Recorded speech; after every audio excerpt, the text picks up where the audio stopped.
Olá, tudo bem? Eu sou o Rafael e no vídeo de hoje eu vou estudar Direito Ambiental. Eu vou repassar uma lição sobre as noções introdutórias e também sobre as disposições constitucionais sobre o meio ambiente. Antes de mais nada, eu tenho certeza que você já sabe, inscreva-se aqui no canal e ative as notificações para que você não perca nenhum dos meus vídeos, tá certo? Então, se você quer estudar Direito Ambiental comigo, pega o teu papel, pega a tua caneta e vamos lá. O marco mundial em relação ao direito ambiental foi a Conferência de Estocolmo, na Suécia, em 1972. A certidão de nascimento do direito ambiental no Brasil é a Lei 6.938, de 81, que trata da Política Nacional do Meio Ambiente.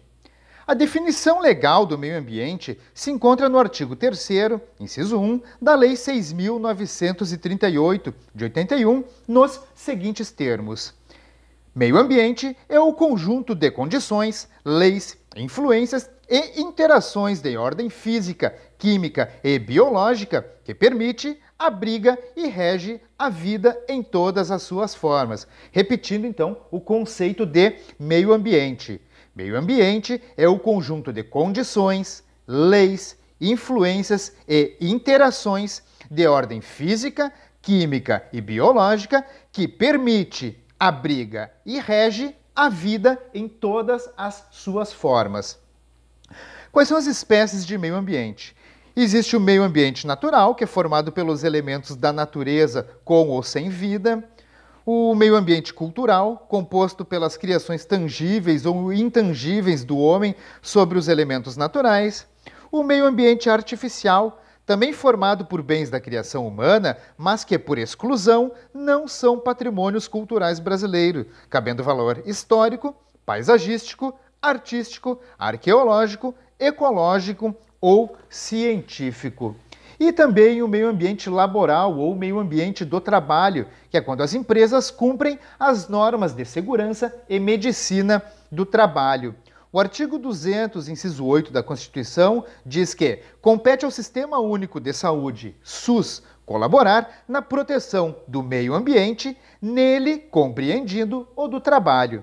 Importante, o meio ambiente ele é considerado patrimônio público nos termos do artigo 2º, inciso 1 da Lei 6.938 de 1981.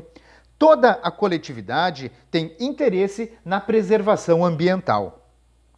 Direito ambiental é o ramo do direito público composto por princípios e regras que regulam as condutas humanas que afetem, potencial ou efetivamente, direta ou indiretamente, o meio ambiente em todas as suas modalidades. Como nós vimos agora há pouco, mais à frente a gente vai falar um pouco mais a fundo sobre cada modalidade de meio ambiente. O direito ambiental, ele objetiva o controle da poluição a fim de mantê-la dentro dos padrões toleráveis para instituir um desenvolvimento econômico sustentável, atendendo às necessidades das presentes gerações, sem privar as futuras da sua dignidade ambiental.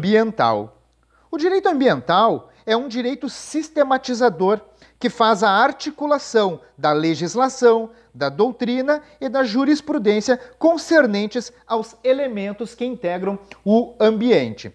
Essas foram as noções introdutórias em relação ao direito ambiental. Vamos repassar agora a lição referente às disposições constitucionais sobre o meio ambiente.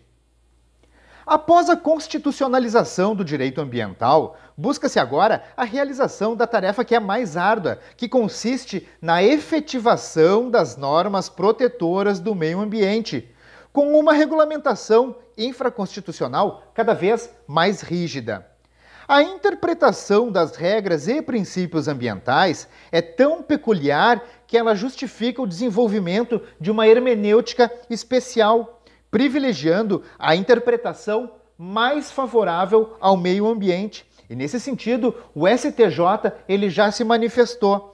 As normas ambientais devem atender aos fins sociais a que se destinam, ou seja, necessária a interpretação e a integração de acordo com o princípio hermenêutico indúbio pro natura, na dúvida pela natureza. Tá? Vamos passar então às competências comuns previstas na Constituição entre os estados, a União, os estados do Distrito Federal e os municípios. Todas as entidades políticas, União, estados, Distrito Federal e municípios, têm competência para proteger o meio ambiente, sendo essa uma atribuição administrativa comum, é comum de todos os entes. O artigo 23 da Constituição Federal define a competência comum entre União, Estados, Distrito Federal e municípios. Em relação ao meio ambiente, temos o inciso 3, que diz proteger os documentos, as obras e outros bens de valor histórico, artístico e cultural, os monumentos, as paisagens naturais notáveis e os sítios arqueológicos. O inciso 4, impedir a evasão, a destruição e a descaracterização de obras de arte e de outros bens de valor histórico, artístico ou cultural. Inciso 6, proteger o meio ambiente e combater a poluição em qualquer de suas formas. Inciso 7, preservar as florestas, a fauna e a flora. Depois, pulando para o inciso 11, registrar, acompanhar e fiscalizar as concessões de direito de pesquisa e exploração de recursos hídricos e minerais em seus territórios. No exercício das suas competências administrativas comuns na esfera ambiental, União, Estados, Distrito Federal e municípios devem observar os seguintes objetivos fundamentais, e isso está previsto no artigo 3º da Lei Complementar 140 de 2011. Inciso 1, proteger, defender e conservar o meio ambiente ecologicamente equilibrado, promovendo gestão descentralizada, democrática e eficiente. Inciso 2, garantir o equilíbrio do desenvolvimento socioeconômico com a proteção do meio ambiente, observando a dignidade da pessoa humana, a erradicação da pobreza e a redução das desigualdades sociais e regionais. Inciso 3. Harmonizar as políticas e ações administrativas para evitar a sobreposição de atuação entre os entes federativos, de forma a evitar conflitos de atribuições e também para garantir uma atuação administrativa mais eficiente. Inciso 4. Garantir a uniformidade da política ambiental para todo o país, respeitadas as peculiaridades regionais e locais. Ainda tratando da Lei Complementar 140 de 2011, nós temos como instrumentos de cooperação administrativa os consórcios públicos, que são contratos administrativos que podem ser celebrados para a realização dos objetivos de interesse comum, podendo ser uma associação pública ou uma pessoa jurídica de direito privado, nos termos da Lei 11.107 de 2005, que trata dos consórcios públicos. Também existem, como instrumento de cooperação administrativa, os convênios, que são ajustes celebrados entre pessoas jurídicas de direito público ou entre estas e particulares, visando a realização do interesse público, não criando uma nova personalidade jurídica. Existem também os acordos de cooperação técnica, que são similares aos convênios, e também os fundos públicos e fundos privados. A regra geral é que os entes políticos, eles podem delegar as suas atribuições ambientais e outras, ou a mera execução de ações administrativas. A competência ela é privativa do Poder Executivo, mas pode ser delegadas as atribuições ou a mera execução de ações administrativas. Importante, nos termos do artigo 5º da Lei Complementar 140 de 2011, o ente federativo poderá delegar, mediante convênio, a execução de ações administrativas a ele atribuídas, desde que o ente destinatário da delegação disponha de órgão ambiental capacitado a executar essas ações administrativas a serem delegadas e também de um conselho de meio ambiente, assim considerado aquele que possui técnicos próprios ou em consórcio, devidamente habilitados e em número compatível com a demanda das ações administrativas a serem delegadas. As comissões, elas possuem poder para deliberar sobre a competência para a promoção do licenciamento ambiental.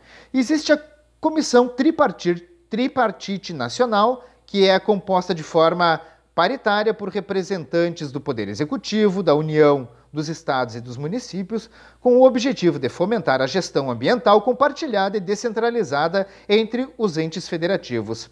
A Comissão Tripartite Estadual, que é composta de forma paritária por representantes dos poderes executivos da União, estados e município, com o objetivo de fomentar a gestão ambiental compartilhada e descentralizada entre os entes da federação. E também a Comissão Bipartite do Distrito Federal, composta de forma paritária de representantes do Poder Executivo da União e do Distrito Federal, com o objetivo de fomentar a gestão ambiental compartilhada e descentralizada entre esses entes federativos. Vamos falar agora das competências materiais exclusivas da União.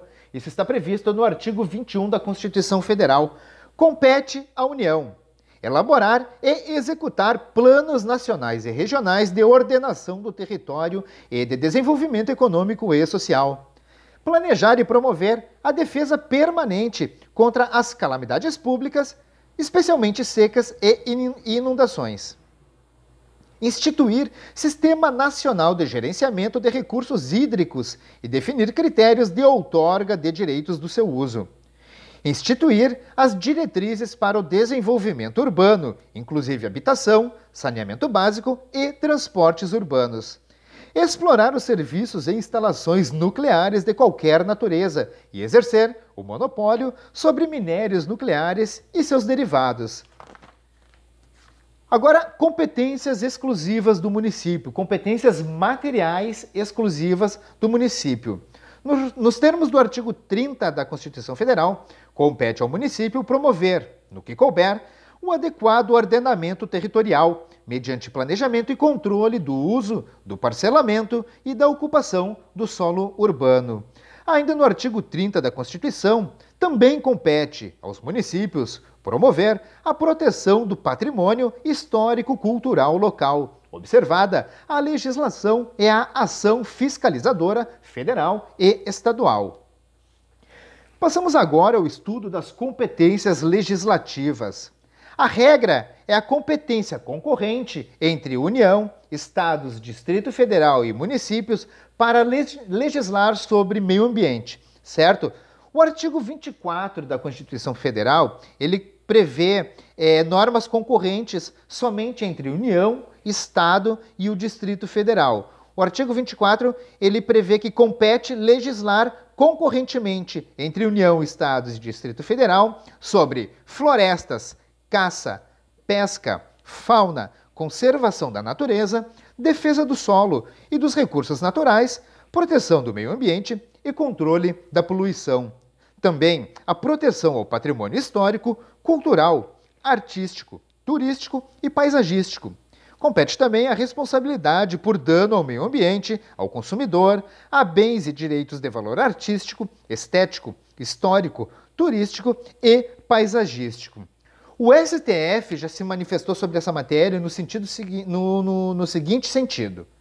Não havendo norma federal, é constitucional lei estadual que proíba a utilização de animais no desenvolvimento de produtos cosméticos, de higiene ou de limpeza.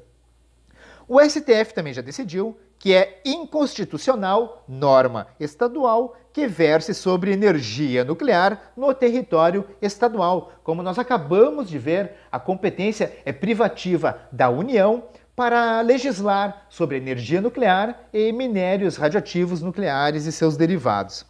O STJ já se manifestou sobre essa matéria no sentido de que, aos municípios, no âmbito de suas competências, cumpre observar as normas editadas pela União e pelos Estados, podendo legislar somente em situações remanescentes. É uma competência, então, residual, uma competência remanescente. Só uma observação, o município ele não está elencado no artigo 24 da Constituição Federal, que trata da competência concorrente. Mas ele pode sim, o município pode legislar sobre meio ambiente. Passamos a falar agora sobre a ordem econômica ambiental. Um dos princípios da ordem econômica é a defesa do meio ambiente, o que limita as atividades da iniciativa privada. A defesa do meio ambiente, ela será concretizada mediante o tratamento diferenciado conforme o impacto ambiental dos produtos e serviços e de seus processos de elaboração e prestação. Falamos antes, mais no começo da nossa lição, sobre as espécies de meio ambiente. Então, retomando, espécies de meio ambiente: o natural, o cultural, o artificial e o laboral, ou do trabalho. Vamos falar agora um pouco de forma mais detalhada sobre cada uma dessas espécies de meio ambiente. O meio ambiente cultural, o patrimônio cultural brasileiro, está previsto no artigo 216 da Constituição Federal. Além dos bens tangíveis e os imateriais, também fazem parte do patrimônio cultural brasileiro as formas de expressão, os modos de criar, de fazer e de viver, as criações científicas, artísticas e tecnológicas, as obras, objetos, documentos, edificações e demais espaços destinados às manifestações artístico-culturais e também os conjuntos urbanos e sítios de valor histórico, paisagístico, artístico, arqueológico, paleontológico, ecológico ou científico. Quais são os instrumentos de proteção ao patrimônio cultural brasileiro? Os instrumentos eles são o inventário, o registro, a vigilância, o tombamento e a desapropriação. Retomando, os instrumentos de proteção do patrimônio cultural brasileiro são o inventário, o registro, a vigilância, o tombamento e a desapropriação.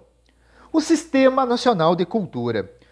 O Sistema Nacional de Cultura é em regime de colaboração, de forma descentralizada e participativa.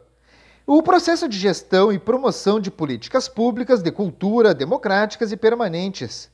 O objetivo do Sistema Nacional de Cultura é promover o desenvolvimento humano, social e econômico com pleno exercício dos direitos culturais. O meio ambiente natural, com previsão no artigo 225 da Constituição Federal. O meio ambiente natural é direito fundamental ao meio ambiente ecologicamente equilibrado, é um direito difuso. O meio ambiente natural ele é direito imaterial, coletivo, transindividual e com aplicação imediata. O direito ao meio ambiente ele é um direito de terceira dimensão. O direito fundamental ao meio ambiente ele será realizado por ações positivas de fazer ou ações negativas de não fazer do poder público e de toda a coletividade, através da implementação do desenvolvimento sustentável, compatibilizando o crescimento econômico com a preservação ambiental. E não há uma prevalência entre essas obrigações de fazer ou não fazer, ou vice-versa. Numa mesma decisão podem ser determinadas obrigações de não fazer e de fazer, relativas à proteção do meio ambiente natural. O STF, sobre essa matéria, já decidiu que é constitucional a Lei de Proteção Animal que, a fim de resguardar a liberdade religiosa, permite o sacrifício ritual de animais em cultos de religiões de matriz africana. A Constituição Federal, ela prevê expressamente deveres específicos ao poder público e à coletividade relacionados à preservação do meio ambiente. A Constituição, ela estabelece que as terras devolutas ou as terras arrecadadas pelos estados por ações discriminatórias necessárias à proteção dos ecossistemas naturais, elas são terras indisponíveis. Somente lei federal pode definir a localização de usinas nucleares. Como já vimos anteriormente, competência privativa da União legislar sobre energia nuclear e minérios minerais radioativos. Passamos ao meio ambiente artificial, que são os bens e frutos da intervenção humana que não formam o patrimônio cultural. Temos aqui um conceito por exclusão, aquilo que não forma o patrimônio cultural, mas é bem ou fruto da intervenção humana, é meio ambiente artificial. O meio ambiente artificial ele é uma matéria comum entre o direito ambiental e também o direito urbanístico. A cidade é o exemplo mais relevante de meio ambiente artificial. A Constituição ela fixa as normas gerais de política de desenvolvimento urbano, regulamentadas pelo Estatuto das Cidades, a Lei 10.257 de 2001, visando ordenar o pleno desenvolvimento das funções sociais da cidade e também garantir o bem-estar da população. Importante, o Estatuto da Cidade, cujo instrumento básico é o Plano Diretor, que é aprovado por uma lei municipal, ele é obrigatório para cidades com mais de 20 mil habitantes. Essa é uma previsão da Constituição. E garante uma cidade sustentável, onde deverá ser observado o saneamento, devendo-se evitar a poluição ambiental, protegendo-se o meio ambiente natural, cultural e artificial. Na elaboração do plano diretor, os municípios deverão observar os zoneamentos ambientais, elaborados pela União e pelos estados, como forma de compatibilizar a política urbana. A propriedade ela é um direito fundamental, mas ela deve ser exercida de acordo com a sua função social. E quando a propriedade cumpre a função social, a propriedade urbana e a propriedade urbana e a propriedade rural cumprem a sua função social de forma diferente. A propriedade urbana, ela cumpre a sua função social quando ela atende às exigências do plano diretor. A propriedade urbana atende os fins sociais quando ela cumpre o plano diretor. Já a propriedade rural, ela atende a sua função social quando ela atende os seguintes requisitos de forma acumulada, tem que atender todos os requisitos: o aproveitamento racional e adequado da propriedade, a utilização adequada dos recursos naturais e a preservação da propriedade, a observância das normas trabalhistas e a exploração da propriedade que favoreça o proprietário e também os trabalhadores. Então, a propriedade rural, ela cumpre a sua função social quando ela atende a todos esses requisitos: aproveitamento racional e adequado, utilização adequada dos recursos, cumprimento das normas trabalhistas e exploração que favoreça o proprietário e os trabalhadores. Quando a propriedade urbana não cumpre a sua função social, pode ser determinado o parcelamento ou a edificação compulsória, também pode ser aplicado o IPTU progressivo no tempo e também pode ser determinada a desapropriação com pagamento em títulos da dívida pública, tá certo? E a propriedade rural, quando ela não atende à sua função social, ela é desapropriada para a realização da reforma agrária. Para alcançar a sustentabilidade das cidades, é imprescindível uma boa mobilidade urbana. A Lei 12.587 de 2012 trata da Política Nacional de Mobilidade Urbana, que é o instrumento da política de desenvolvimento urbano que objetiva a integração entre os diferentes modos de transporte e a melhoria da acessibilidade e mobilidade das pessoas e cargas no território do município. O Sistema Nacional de Mobilidade Urbana é o conjunto organizado e coordenado dos modos de transporte, de serviços e de infraestruturas que garante o deslocamento de pessoas e cargas no território do município. Importante, o Estatuto da Cidade, ele prevê outras hipóteses, além da Constituição Federal, que já prevê para cidades com mais de 20 mil habitantes, de obrigatoriedade do plano diretor. O nosso tema hoje não é Estatuto das Cidades, não é plano diretor, mas isso é importante em relação à questão do meio ambiente, porque são questões que estão interligadas. Então, o Estatuto da Cidade ele prevê essa obrigatoriedade para as cidades de região metropolitana ou aglomerações urbanas que queiram aplicar a ocupação compulsória ou o IPTU progressivo ou a desapropriação da propriedade urbana que não cumpre a sua função social, ou cidades integrantes de área de interesse turístico, ou inseridas em áreas de influência de empreendimentos com grande impacto ambiental, ou incluídas no Cadastro Nacional de Áreas Suscetíveis de Desastres Ecológicos ou Hídricos. O plano diretor ele engloba todo o município e ele é parte do planejamento municipal. Ele deve ser incorporado ao plano plurianual, ao orçamento anual e às diretrizes orçamentárias. Ele objetiva a gestão democrática da cidade. O plano diretor ele deve ser revisto, no mínimo, a cada 10 anos.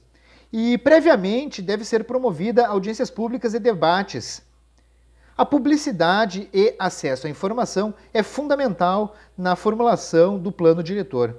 São instrumentos do plano diretor o zoneamento ambiental, o tombamento, a instituição de unidades de conservação, o estudo prévio de impacto ambiental, EIA, o estudo prévio de impacto de vizinhança, EIV, o direito de superfície, que é a faculdade do proprietário no uso do solo, o direito de preempção, que é a preferência do poder público na aquisição de propriedades do seu interesse.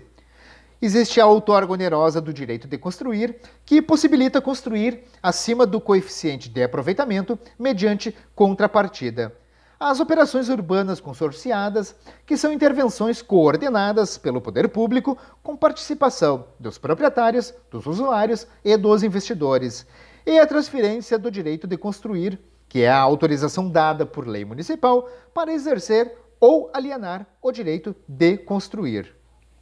Importante, e lembra disso, a lei municipal ela definirá os empreendimentos e atividades privados ou públicos que dependerão de estudo de impacto de vizinhança prévio.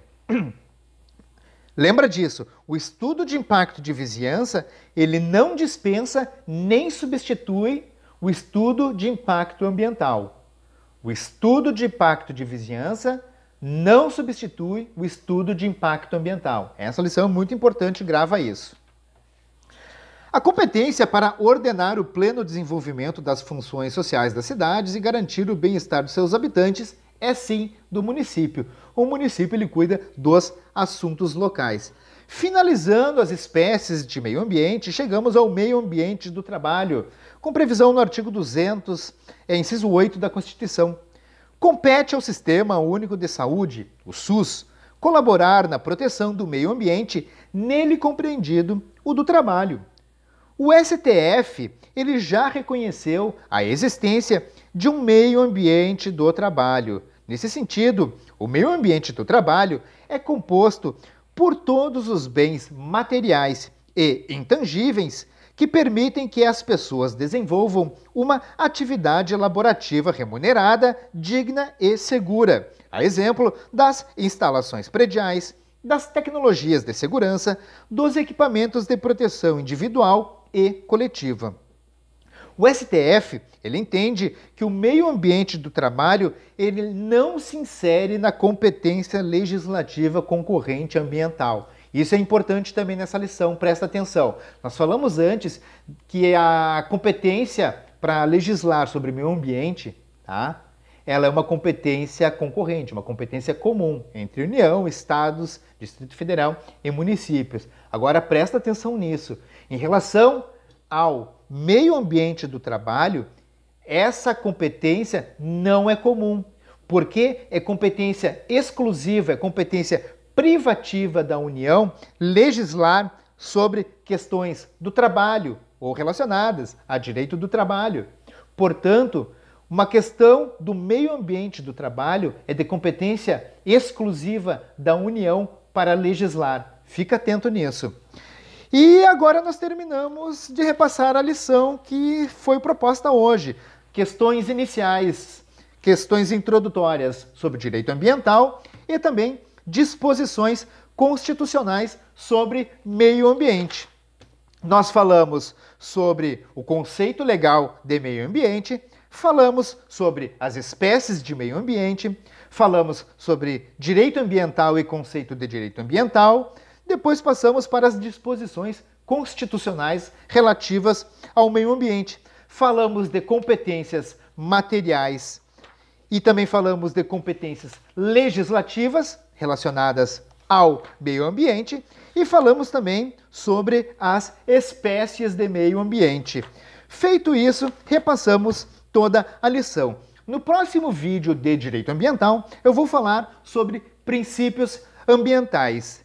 Se você gostou desse vídeo, se ele foi útil para você de qualquer forma, inscreva-se aqui no canal agora mesmo, mostre o seu apoio, ative as notificações para não perder os próximos vídeos aqui do canal. Se você gostou desse vídeo, se ele contribuiu contigo de qualquer maneira, curta e compartilha à vontade esse vídeo, compartilhe com seus amigos que estão estudando para faculdade, para concurso, para exame da OAB, tá certo?